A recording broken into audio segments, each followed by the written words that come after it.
This is the Ivy League Hoops Hour, where we cover all things men's basketball in the Ancient Eight. We are your hub, your go-to, your day one, but not really, though.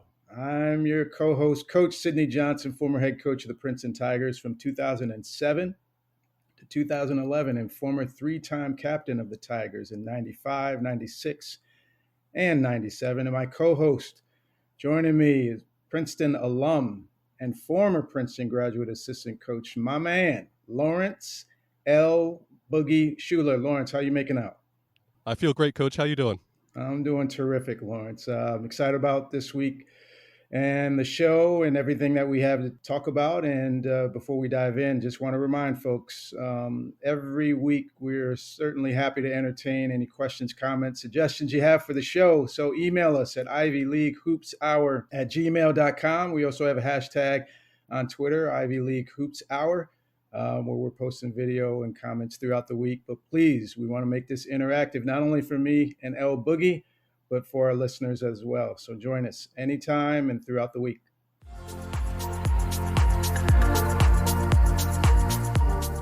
What's captivated a ton of sports talk radio and TV shows and the like, and social media and online print, ESPN and all the others, is Lincoln Riley, the current, or I guess former, leaving, even before the season ends. Lincoln Riley, head coach at Oklahoma, he jumps to USC, and Brian Kelly, who was coaching Notre Dame, he jumps to LSU. And just the kind of conversation about, coaches leaving before the season ending and what that means in college sports. I just want to talk about it as it relates to college basketball, because I can't speak to football, but I do think that there are some, ethical issues there, and just this conversation. And I'm just going to weigh in on where I come at it, Lawrence. And as always, I want to hear from you. But I'll say this, in as it relates to the Ivy League, and maybe this doesn't apply to ACC, Big East, but, this is the Ivy League Hoops Hour. And so that's where I'm going to root this conversation. There are a couple coaches in our league, one who is nationally recognized as doing an outstanding job, and he quite simply has, and I take no exception to that. But James Jones at Yale, went roughly 12 seasons between his first Ivy League championship in 2002. So I guess it's, if I'm doing my math right, it's 13 seasons between 2002, when he won an Ivy League championship, all the way to 2015. And in this day and age, I can't see, in a one bid league where there's only going to the NCAA, and very rarely, if ever, in the Ivy or other one big leagues, is there someone going to the NIT, say, especially in the Ivy League where there was no tournament. So that pretty much kind of ruled us out of it. So a very rare situation, but it's happened.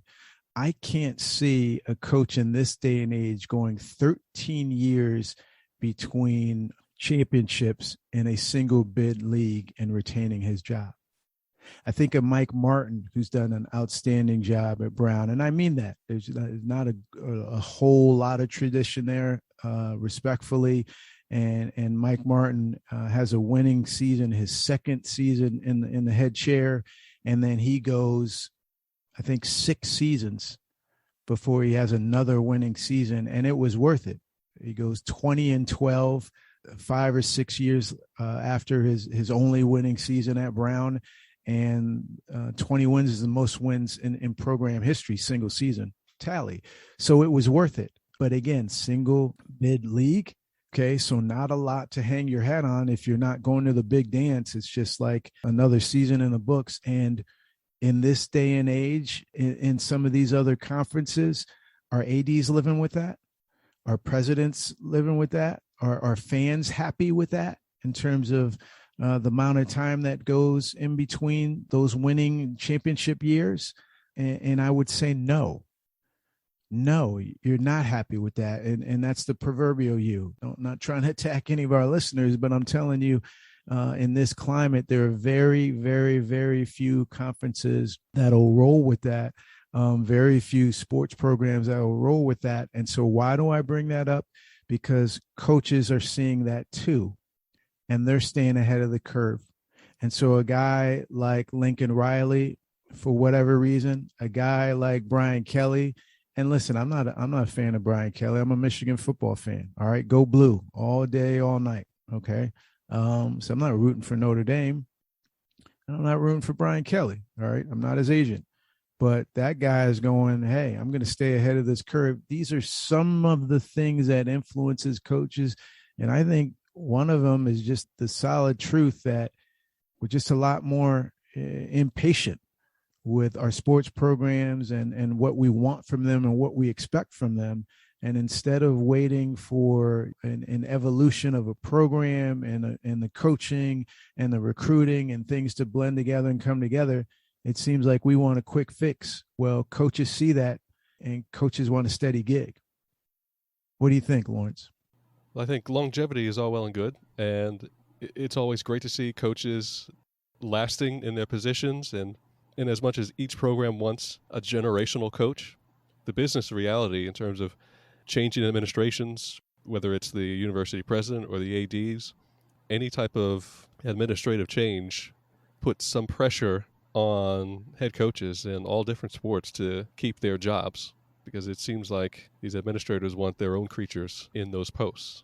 And so when it comes down to coaches leaving early, you have to go where their security is. And in college football, it may not be ideal to be leaving with one game left on the schedule, but you have to recruit. You have to get out on the road.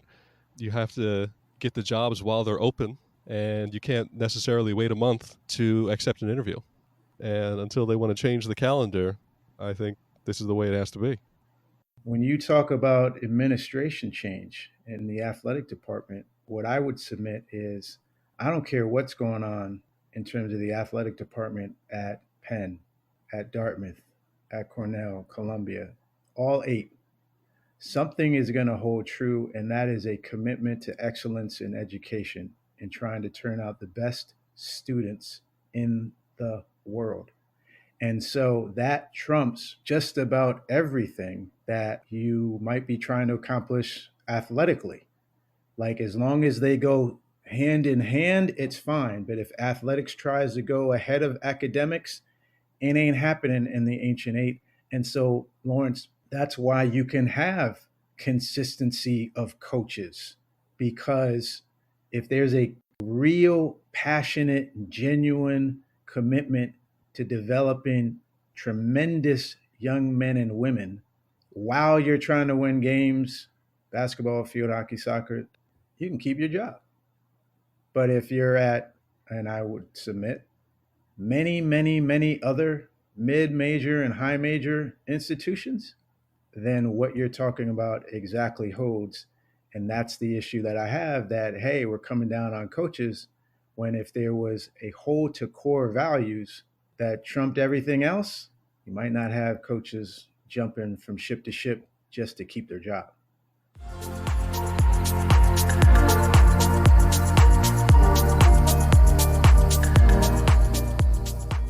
In case you forgot, this is the Ivy League Hoops Hour. Lawrence, what's next on the syllabus? Big slate of games in the Ivy League this week. 7 of the Ancient 8 in action on Wednesday. First up, we have Yale at home against Lehigh. Yale was down 8 at halftime and came back in the second half and put up 57 points on Lehigh. Jeez. To my eye, it looked like you can credit 3 things to Yale's big second half. First, defensive pressure on the ball in the half court and the full court, making Lehigh run its offense from the extremes of the court. Okay.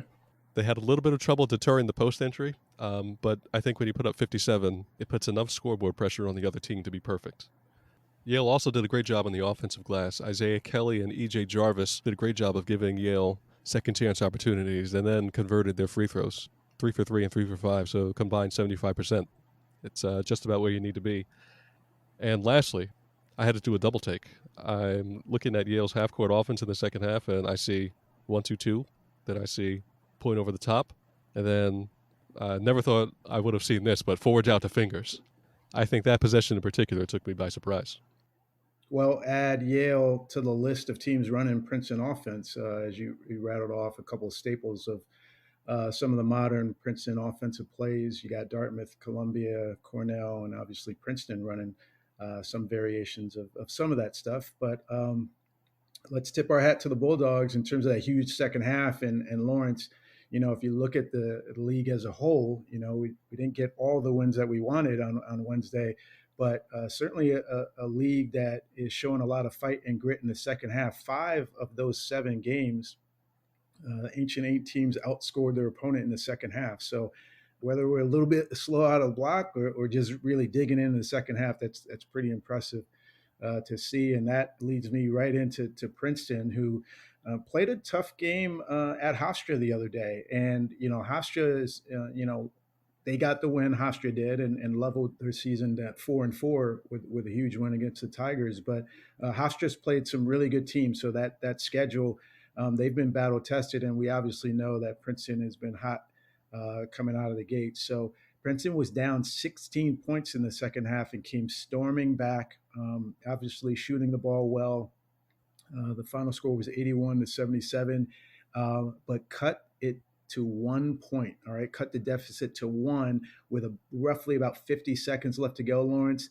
And don't you know, the Hofstra Pride bank in a 3 to get that 4-point spread, and the Tigers weren't able to come any closer.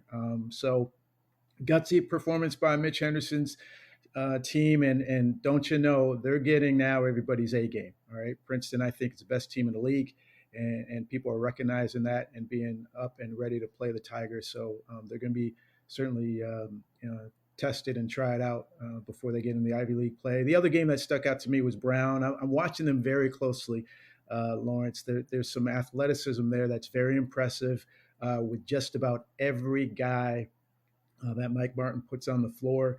They got a pair of wins, back-to-back wins, and they were able to get UMass Lowell just the other night. And the kid Chow, fifth-year senior, really huge impact player for the Brown Bears, scores 26 points, gets his 1,000th point. Huge milestone for him. But Mike Martin, they're interesting. And as I'm always thinking about the top 4 teams in the league, I'm starting to look a little bit closer. We'll see. I don't quite have them in the top half of the league, but a good win for Brown and some momentum as they get kind of in these holiday days in December, January, trying to get some momentum before they get into Ivy League play. Coach, I also got to look at Harvard against Rhode Island.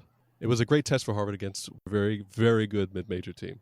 URI went into halftime with a 16-point lead on the back of some very aggressive, very physical play, especially on the inside. One name that our listeners might recognize for URI is grad transfer Ishmael El Amin, son of UConn great Khalid El Amin, who, if you were a Duke fan in the late 90s like I was, you might still be wounded by his great performance in UConn's run to the national championship. Harvard closed the gap to 3 with 9 minutes to go, 49-46, in the span of about 4 minutes. So I think that shows they have the firepower to compete for the Ivy League championship. Lawrence, that's a perfect segue into My Eyes Don't Lie to Me. Remember, that's homage to Roy Keane, the great midfielder, played for Manchester United in Ireland. He's currently doing commentary on Sky Sports and other channels over in England, and brings such a great perspective to the game, and always relies on what the games tell him, and doesn't come to the table with any kind of preconceived notions. And so we're watching all these games, and I'll tell you, like 7 games the other night was just a full slate, Boogie. And when you're taking notes as well, we got a lot of work to do, and that's the joy of coaching and staying close to the game. And so now, as we go to My Eyes Don't Lie to Me, we focus on the games, teams, and players of the week in the Ancient 8. And Lawrence, I'll let you start off with Game of the Week. What do you have? My game of the week was Yale Lehigh on the back of a 57-point second half and great guard play and physical post presence. I'll have to tip my cap to Yale. Nice. For me, it was pretty challenging. First of all, there were just a lot of games played. And I want to start with the Harvard Northeastern game. Harvard wins by 20 points, 77-57 last weekend. And they were down like 16 points early in the first half. And they were actually looking like they were going to get run out of the gym. They go into halftime down 10. they actually took the lead before the first media timeout in the second half, and then just kept on balling, and played a really good defense. So the reason I would mention that, because then I had circled the game that you talked about with Rhode Island. I was like, okay, now, so here's a huge game, A-10, good opponent, and Harvard's getting them on their home floor. I really felt like they could move up in terms of their stature in the league by getting that win, and they just couldn't quite get it done. But those were games that I had circled in my mind. And then I also thought that Dartmouth going at Vermont was another opportunity to make a statement. Dartmouth having won at Georgetown earlier in the year, and Vermont is an outstanding mid-major program that just they win games. That's just what they do. So those were games that kind of stuck out at me. I couldn't pinpoint one, but those three, and still taking something from it. Again, Dartmouth played well in the second half, as I alluded to. A lot of the Ivy League teams are, they're showing some fight. And so, they can take some lessons from there, and Harvard getting a split, but just narrowly missing out on getting a statement win for them this season. Even though we didn't win those games, I still have those as my games of the week. In terms of teams, let's go right into that. And I have to tip my hat to Cornell. They're playing fantastic basketball. There's the analytics, there's the stats, but there's also just easy on the eyes. And they've been fun to watch this season. They're winning games. They're undefeated this week, and they go into a Friday matchup against Coppin State, who actually won the MEAC last year, but somehow, some way. And they actually, the MEAC teams, the HBCUs, they have to go on the road and earn money for their program and for the athletic department as a whole. I say all that to say Coppin State is 1-10 right now, and so they're really struggling. And Cornell is not struggling. They're 6-1 and looking good. So Cornell plays them with a chance to go 7-1 on the year. I don't think anybody would have put money on that, for Cornell to be leading the Ivy League in wins at this stage in the season. So I'm going with them for team of the week. What say you, Lawrence? I'm going to go with Brown. They went 2-0 over the last week, manufacturing wins over Quinnipiac and UMass Lowell. Speaking of Brown, that was a huge win for them, I think, at Quinnipiac. They were coming off of a loss, and you're always just fighting for momentum. And so Mike Martin's team gets a good win, and they were led by a first-year player, Keno Lilly Jr. Now, listen, Chow is terrific, fifth-year senior for Brown. We mentioned him. Gainey, their defensive center, he was defensive player of the year the last time the Ivy League was up and running. I don't think there's a defensive player like him in the league. I mean, he's outstanding and should be, I don't want to jinx him, but shoot, he should be a lock to win that award again. But this time they're led by a freshman.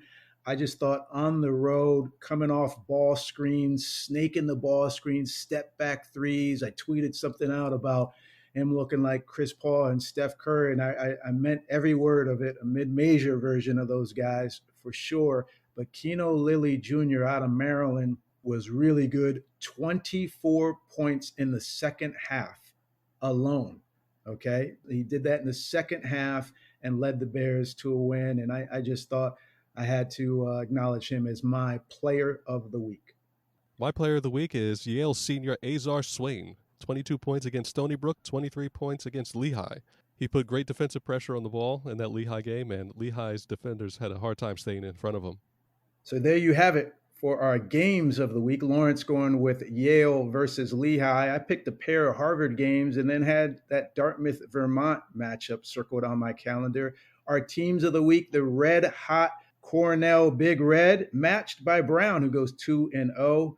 Lawrence goes with Swain from Yale, who's been getting it done for many, many years here in this league. And I'm going with the youngster, Keno Lilly Jr. from the Brown Bears. And it'll be fun to see those two go head-to-head once Ivy League kicks in.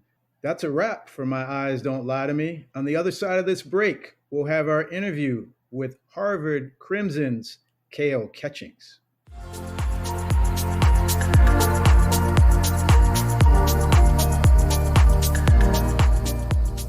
We're on our guest segment now at the Ivy League Hoops Hour podcast, and we have a special guest, and they're all special. So I probably shouldn't need to be saying that week in and week out, but this young man is averaging career highs in almost every statistical category: minutes played, scoring average, rebounds, field goal percentage. He's playing a significant role for the Harvard Crimson rotation as they work to overcome a number of injuries. He's also a senior captain, and not surprising, has taken a leadership role on the court and off the court. That's what we do here in Ivy League athletics and men's basketball. We have the Harvard Crimson's Kale Catchings. Kale, thanks for joining us. Thank you. It's a pleasure to be here. Awesome to have you here. And as always, I'm joined by my co-host, Lawrence Schuler. And as per usual, Lawrence kicks us off. Kale, welcome to the pod. When we meet new guests on the pod, we like to learn something about where they're from. So by way of introduction, can you tell us what we need to know about St. Louis basketball and how your AAU and high school experience prepared you to play for Harvard? Yeah, of course. So originally I'm from St. Louis, Missouri. I grew up a little outside in a suburb called O'Fallon, Missouri. Especially when I was growing up in the AAU circuit, we had a lot of talent coming through there. I went to CBC High School, and our main rival was Chaminade High School, which, produced the likes of Bradley Beal, David Lee. And then when I was there, they had obviously Jason Tatum and Tyler Cook on there, and NBA players. Wow. So being able to play against them a couple, 2 to 3 times a year, not only there, but also in open gyms and whatnot.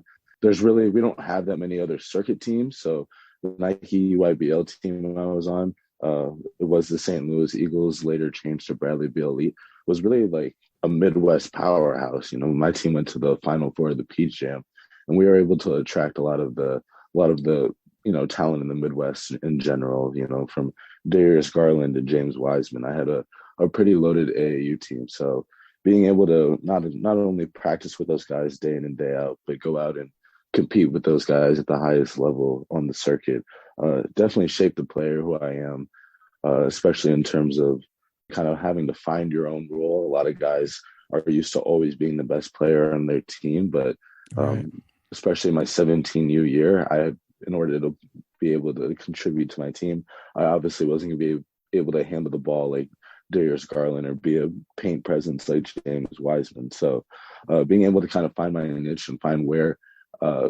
those hustle plays, being kind of a junkyard dog, I learned it, in high school, which I'm always grateful for. And then during the high school year, competing against a lot of those very talented guys in the St. Louis area. One of my good friends, Jerkel Helms at NC State. I have a lot of guys that ended up going D1, and we would kind of battle it out all year. So St. Louis is definitely an underrated hoop scene, I would say, and a lot of just hardworking hoopers. And from that, I've kind of learned a lot, and I'm very grateful for that upbringing. What should we know about Venable Park and its significance to St. Louis? Oh, yeah. So my freshman year, I think this really speaks to a lot of the opportunities that the Ivy League gives, and, especially Harvard in particular. I wasn't really sure what I wanted to do for an internship, but I ended up meeting with one of my professors out here, and he wanted me to lend a hand on a project that he was doing in St. Louis. And I really wanted to go home for the summer after, a long freshman year. It's kind of tough being away from home for this extended period of time. So I wanted to go home, and part of that project was this restorative justice piece. And essentially there was this park. It's kind of like in the middle of a neighborhood, and it's in a suburb that's pretty close to where I went to school. And in the late 50s, a black man wanted to move in here, and he was an ophthalmologist, and he had several other upper class black families that wanted to move in here and kind of make it a little affluent black neighborhood. But essentially, by way of the mayor and this white citizens council, they ended up kicking him out by eminent domain. And pretty much like their reasoning for that was they were able to pass a law that if the citizens came up with half the funding for a park or whatever is needed, they could use eminent domain to kick whoever they wanted out of their house. So it's a really weird setup. You drive like all the way through a neighborhood, and there's this huge park. And essentially what they did was they knocked his house down, built a park, and named it after the mayor who helped kick this man out. So basically my job over the summer was to form a movement. We formed a coalition, the Venable Park Coalition, went to several of the town hall meetings, kind of mobilized the community. A lot of people just had no idea the story behind it, but it's a very obvious, there's definitely an obvious background to it just because of the weird placement of the park. So after we were able to kind of put out some education pieces and everything, the city of Creve Coeur was able to finally acknowledge their wrongdoing in the past, and they changed the name from Bernie Park, which is the name of the mayor, to Howard Venable Park, in memory of that ophthalmologist who was kicked out, obviously wrongfully. And it was a really cool moment. They had the official commemoration with a new sign and everything this year. So especially for a freshman year internship, to have that kind of impact on my community immediately definitely helped me to understand exactly why I came to Harvard. And it's not necessarily everything we do on the basketball court, but moments like those and impacts like those that I don't really think you can get anywhere else. It was extremely meaningful to me. Echoing what you just said in terms of life being much more than just basketball. And Coach Amaker, you've been quoted as saying that Coach Amaker makes the experience bigger than basketball. So in terms of your relationship with Coach and the institution of Harvard, it clearly can tell how you were drawn there, but can you talk about that a bit more in terms of truly being a student athlete specifically at Harvard and within the program, and how you live and breathe that now being there in uniform and in classes and on the campus? Of course. Yeah. I mean, when I was going through the recruiting process, I was an extremely high academic kid in high school. I was valedictorian and everything. So I knew I wanted a high academic place. I had kind of narrowed myself down to a couple Patriot League schools, a couple other Ivies. But when I came here and met Coach Amaker and him being, especially as a Black man, how he carried himself and how he organized the program, and kind of seeing the opportunities that he was able to give guys outside of basketball, and also just the group of guys that we have in the locker room, and kind of being around them for a couple of days and seeing the kind of conversations we have that are just so different than anywhere else that you can visit in the country. I feel like that's really what lured me in. So in terms of how we carry ourselves as student athletes, I think it's really that. It's obviously, we take care of business in the classroom, and that's always been a priority for our program. But it's just the way we carry ourselves whenever we have guests come for dinner. And also in the locker room, I feel like, we'll sit in there for an hour or two and the conversation can take itself wherever, because not only do you have a lot of guys who are dedicated to basketball and dedicated to mastering their craft in that manner, but you have a lot of very highly educated guys who are curious, who are all trying to find themselves. We're kind of obviously in the same stage of our lives where we're really trying to figure out where we want to go next. So be able to bounce ideas off of one another, inspire one another in that regards is, I think, the way we, really embody being student athletes more, because it's not all about what you learn in the classroom, but we also share these experiences outside of basketball, whether it's meeting Justice Elena Kagan or President Jimmy Carter, having these educational pieces that Tommy Amaker kind of procures for us. We're always learning on and off the court. So I've never really second guessed my decision to come here, and it's really lived up to all I thought it would be, and then some. Kale, not to put you on the spot, but that was awesome. I'm just thinking of you guys sitting in the locker room as student athletes, no coaches around, and having some of those conversations.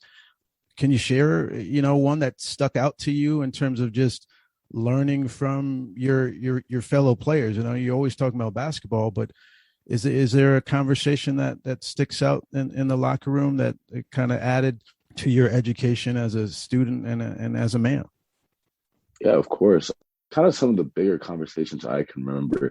We have several kids who have, started services or apps. So, for example, I remember a conversation. My teammate Spencer Friedman has started his app. It's called Clip It, and essentially it's kind of like a social media site or a social media app for gamers where you can post all your clips. We also had our former senior leader, Justin Bassey, who had a tutoring service, and sometimes he would talk about that.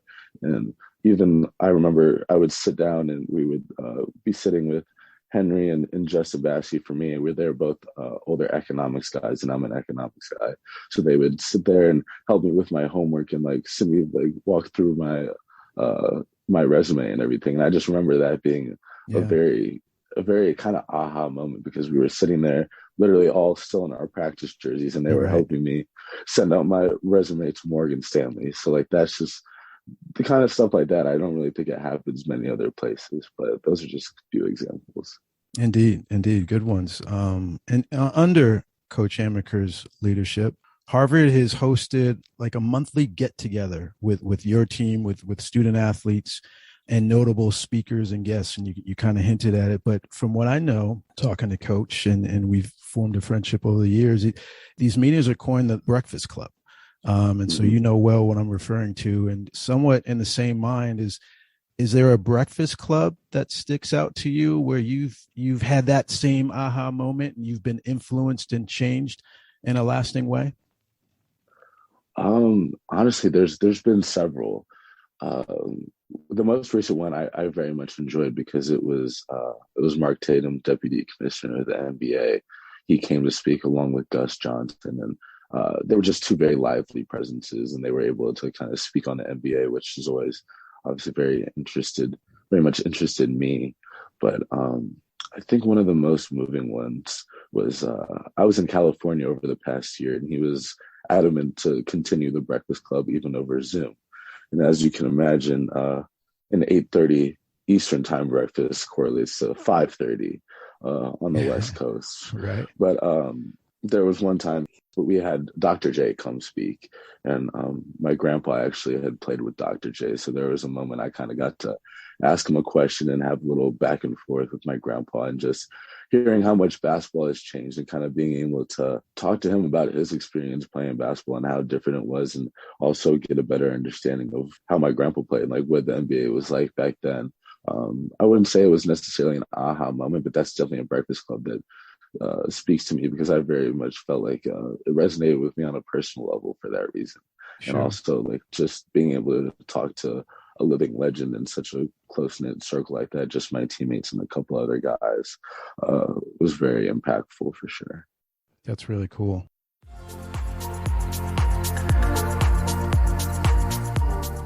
On the Ivy League Hoops Hour, we're so fortunate to have guests like Kale Catchings. And what about that image of him in the locker room with his teammates still in practice gear working on his resume? Those are the types of perspectives and insights that we simply can't get without going straight to the source. So if you want other sources and storylines like that, I know Lawrence and I are really enjoying them. Please write in your suggestions for guests that we might invite on the show in the future. Ivy League Hoops Hour at gmail.com. We invite all of your emails and we look forward to them. Let's get back to our interview with Kale Catchings.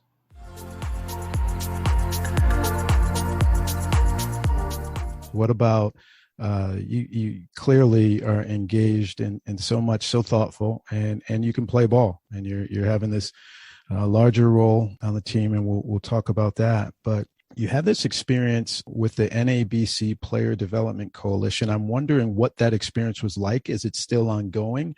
And has it allowed you an opportunity to address issues that are significant to student athletes, name, image, likeness, diversity, inclusion, mental health, or issues, Kale, that you've brought to the table that are meaningful to you? So can you tell us a bit about that experience? Yeah, of course. It is still ongoing under the leadership of Craig Robinson over at NABC, and it's really been a valuable experience. Especially, I think they do a very good job. There's a lot of guys from the bigger colleges, your Duke, your North Carolinas, your Gonzagas, but there's also a couple of us, mid-major guys who are able to kind of air out our grievances. And as a result, I think it's been a very, very productive coalition. I think the biggest thing we did last year with the ongoing pandemic, a lot of our attention was focused on kind of the ins and outs of last year being such a crazy year. Even though we didn't play, I felt like being away and having been selected to the coalition, I still wanted to take part and be involved in that manner. And especially before we actually knew our season was canceled, I, myself, and some of the other members were ones that very much pushed for the idea that we would be able to get eligibility back whether we played or not, which obviously didn't end up mattering for us as we did not play at all. But being able to push an initiative like that had real worth was extremely valuable. And then also I got on it in October, so the most pressing issue is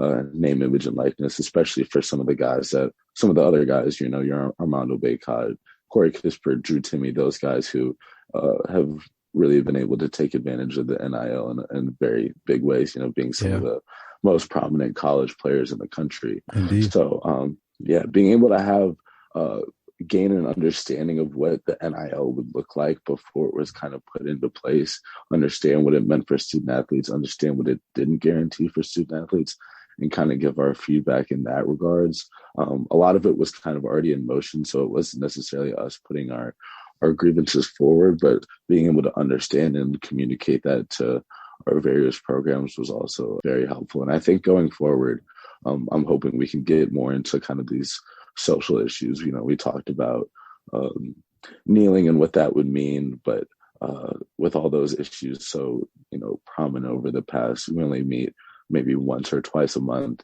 It was tough to really get into the nitty gritty of everything, especially with the kind of up and down season it was last year. But I'm hoping this year, as we kind of get into the flow of a more normal season, we can focus on the issues you brought up, namely mental health. I think that's always been very important to me, especially for some of these mid-major guys and especially Ivy League guys, where you have a very intensive course load in addition to pretty much the same basketball load.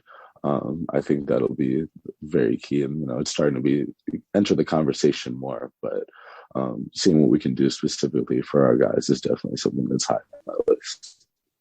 Well, now you are back on the court. Thank goodness for everyone, for you, your coaches, but true fans, and having coached in the league and played in the league. It's a conference that's near and dear to my heart. So we're going to stay close and watching you. And we're not too far removed from an exciting Harvard win over Colgate as we tape this interview. And Sakota hits a dang near a half court shot to send you guys into overtime. Yep. But, it's you have the highs and lows of a season and trying to get momentum, and you're playing a bigger role. Just talk to us about the year to date and, what you've taken from it and the excitement that you have as you get closer and closer to Ancient 8 play. First and foremost, it's like you said, it's a blessing to be back on the court. So I think we've realized even in the early going in preseason, there's a different kind of lightness to everyone, knowing that at any moment, all this can be over. And, we saw our season be ended, with the snap of a finger, obviously, for a very important reason. And I'm glad that our conference was as cautious as they were in ending our season, and was obviously necessary. But as a result, I think guys are just grateful to be back out there. And in terms of the season, it's funny, like especially for everyone being at least, almost 2 years removed, and then two classes who have never been through a college basketball season, you always kind of have that first game circled on your calendar. But I think it serves as a shock to some of the guys that after that is when it really starts picking up. So especially over the past couple of weeks, I think we've had something like 5 games in 8 days in this little stretch here. So, including 2 day trips to Albany. So really getting back into the flow of things has been an interesting grind, especially amidst our injuries among some of our posts. So we have a lot of guys who are kind of playing positions they're not used to, but I think more than anything, we've displayed a tremendous amount of fight, even in we had an overtime loss to Iona, which looks a little better in light of their big win against Alabama. But Indeed. We've had some tough opponents, some tough road games, and for us to be able to gut this win out against Colgate was huge in that respect. So I'm feeling pretty good about the momentum we have, the fighting force that we've been able to display through our first couple games, and I think especially with having, like I said, having a year off, having 2 years of people who haven't gone through a college basketball season at all, I think our learning curve is going to be pretty steep in the fact that we're going to get better very quickly, especially as we get our post players back and everything. So I'm very happy. Being a senior captain, the group of guys we have is phenomenal. Love being around them on the court, love being around them off the court. So I'm very excited to see what we have to do. And I think the Ivy League's looking pretty good. So it's going to be an exciting competitive year. I don't think there's any I'm gonna miss all of our back-to-backs. I must say, I don't know how I feel about this schedule change, but being able to get into the nitty-gritty of the Ivy League schedule is something I can't wait for, and I know the guys are going to be ready. Kale, I have to follow up on that, and it's actually kind of cool to hear you say that. So I played 100 years ago at Princeton. Okay, so I'm dating myself, but I really appreciated the grind and the rigor that the Friday, Saturday just forced you to be good. You know what I mean? It just forced you to be that good to play back-to-back games and to have a regular season champion go into the NCAA tournament based off of that, that grind, as you said. You just said that you miss it, and then it's kind of cool to hear from a student athlete in terms of you'll have 3 of those, but then the majority of games will be essentially 1 game per week. Talk to me from your vantage point a little bit more about liking those traditional Friday, Saturday matchups in conference play. Of course, I mean, it really just comes down to wanting it, and I think there's such a fun intensity to those back-to-back games. Namely for us, I remember, having Brown on a Friday and then having to go into New Haven on a Saturday after playing a game Friday, coming into a hostile environment like that. It's right. It's a real test for your team. So I'm gonna miss that intensity, that kind of, just having to gut it out. Like none of those wins are you can't take any of those wins for granted, no matter where you go in the Ivy League with that back-to-back format. And it's interesting also seeing around the league, because you also don't know what's going to happen around the league because of that back-to-back format, which, will obviously stay the same to an extent. But I also was always, I'm very much like a creature of habit. So I very much enjoyed the fact that each of my weekends looked the same. And once you get into Ivy League, we practice on the same exact days, play on the same days, with the exception maybe if one of the places, if we're going to Cornell or something, you might have to leave a day earlier or something like that. But I think I'm just probably going to miss the routine of that schedule more than anything. But it'll be interesting to see how this shakes out. And I think that especially the decision making, I trust the decision making behind it and trying to give guys more rest. And especially right now when we have a low number of guys, and hopefully, we get better injury wise, but who knows what that'll look like in January and February. That is a change. And like you said, we'll see how it plays out. But thank you for sharing your opinion on that and your time in general, Kale. This has been terrific for Lawrence and I to join you.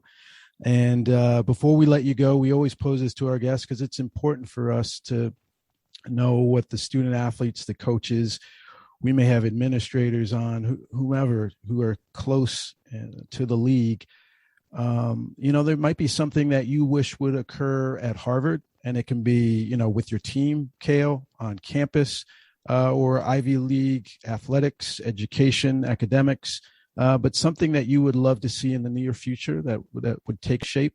Anything come to mind that you care to share? I think that especially Ivy League student athletes, were in a rare era in terms of being, high achieving students as well as athletes.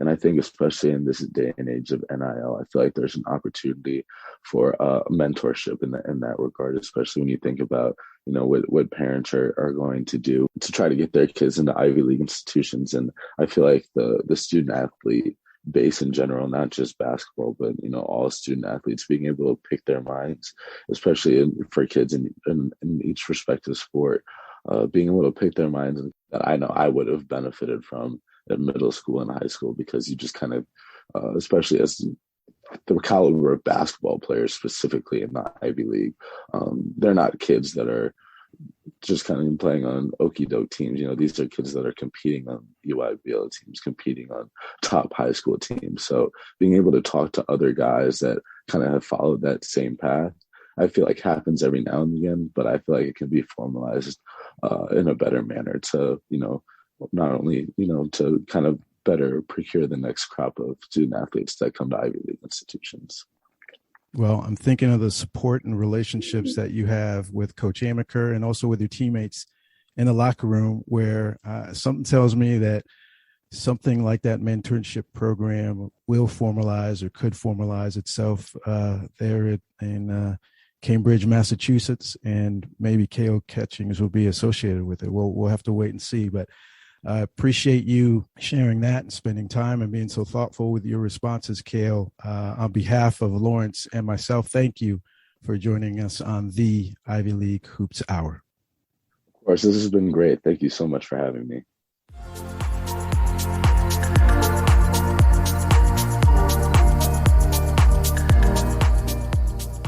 We're now at the segment of our show, Lawrence, where we get to respond to questions, comments, emails, suggestions, the whole gamut here on the Ivy League Hoops Hour. So, Lawrence, what do we have this week?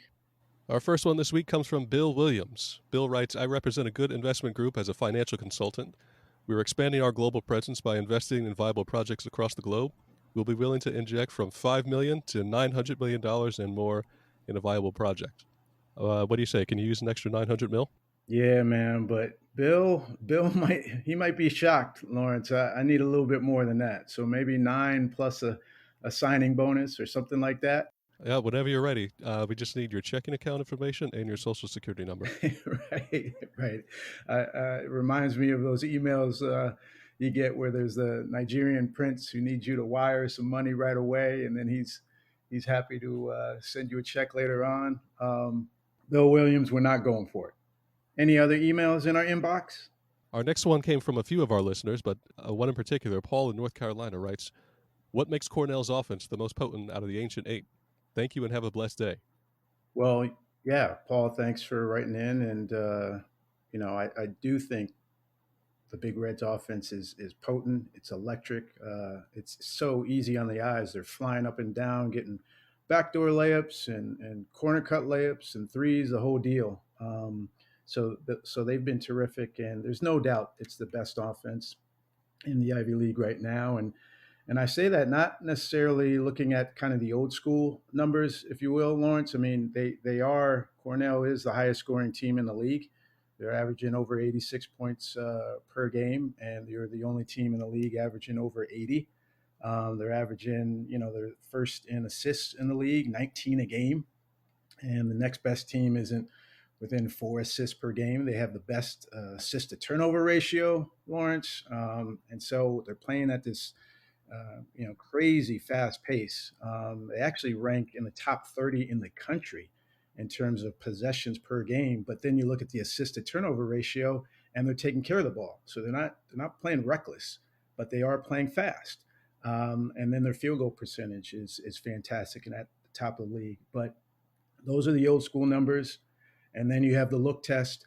But the real analytics that you want to look at is offensive efficiency, Lawrence. And that's where the potency, the productivity for Cornell is just off the charts. Okay. Their points per possession. And so that takes out the possible distortion of tempo and allows you to look at teams and compare apples to apples. What are they doing? What, Lawrence, are you doing with your team in your possessions? And what am I doing with my team in my possessions? We kind of level it off, and that's how we can compare. And the Big Red are stunningly good.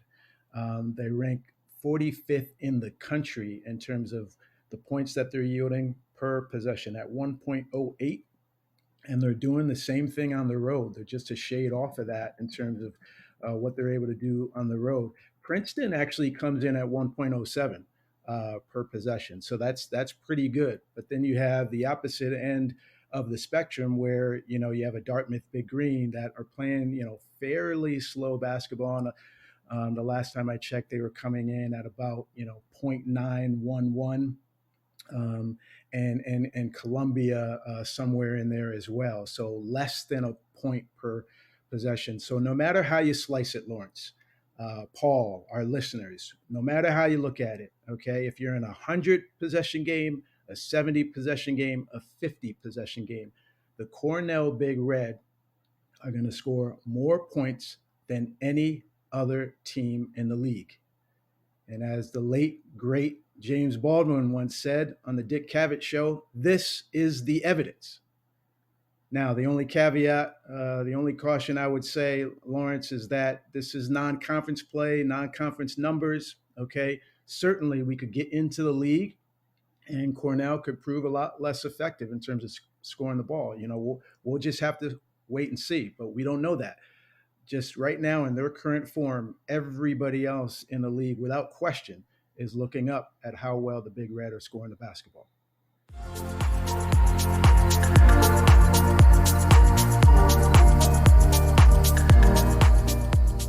We now get to touch upon our non-Ivy League nods of the week. And Lawrence, you'll kick this one off for us. I think my nod goes to the Air Force Falcons. After losing their first game of the year in a close matchup against South Dakota, they've won 6 in a row. They sit at 6-1, and they play Army at home on Saturday. Got to be rooting hard for the Falcons. All right, let's fly. Got to give a shout out to my guys, Coach Metz, Chet, Cam, Hollum, and of course, Joe Scott, the head coach there at Air Force. Huge game against Army in terms of that Service Academy rivalry. You'll be rooting hard for the Falcons. My nod is going to go to the unranked Ohio State Buckeyes. It pains me, Michigan football fan, but I've got to give it up for Ohio State as they hosted the number 1 ranked Duke Blue Devils and were able to knock them off. Obviously, they had to deal with Paolo Panchero and Trevor Keels and the whole crew. And the Buckeyes came back from 15 points down in the second half. Somehow, some way, they were able to hold Banchero, I should say. I hope I'm getting that right. 0 for 7 from the field in the second half, Boogie. And Paolo is like a mix between LeBron and KD. He's just oozing with talent. So big time win there for Chris Holtman. And those are our non-Ivy League nods of the week. As we spread some love throughout the league, we got to look at the Harvard women's field hockey team, coached by Yerk Van Herwarden and led on the field by first-team All-American Hannah Pierce. The Crimson went 17-2 this season. They were undefeated in the Ivies. They won their 3rd Ivy League championship in 5 years. And the biggest thing they did is they reached the Final Four of the Women's NCAA Field Hockey Championship for the first time in school history. I would say that's not bad. So we're tipping our hat to you, Harvard women's field hockey team. Now, as we pivot back to all things men's basketball, we've got some big games coming up this week. Lawrence, what do we have? On Saturday, we have 6 teams in action. We've got Harvard going to UMass, Columbia hosting Maine, Yale at Auburn, Princeton hosting Drexel, Dartmouth at Florida Gulf Coast, and in Big 5 action, Penn versus Temple. Got to have those circled. And the Ivy League keeps on rolling. This has been a joy. We say it every week, but we mean it. Lawrence and I are having a whole lot of fun, but it doesn't mean much to us if you're not interacting. So please, we invite you, keep those emails, suggestions, topics, anything, guests to bring on the show. Ivy League Hoops Hour at gmail.com. We want this to be interactive and pull you guys into this pod. So stay with us for this fun ride. We're enjoying it every step of the way. We will see you all next week.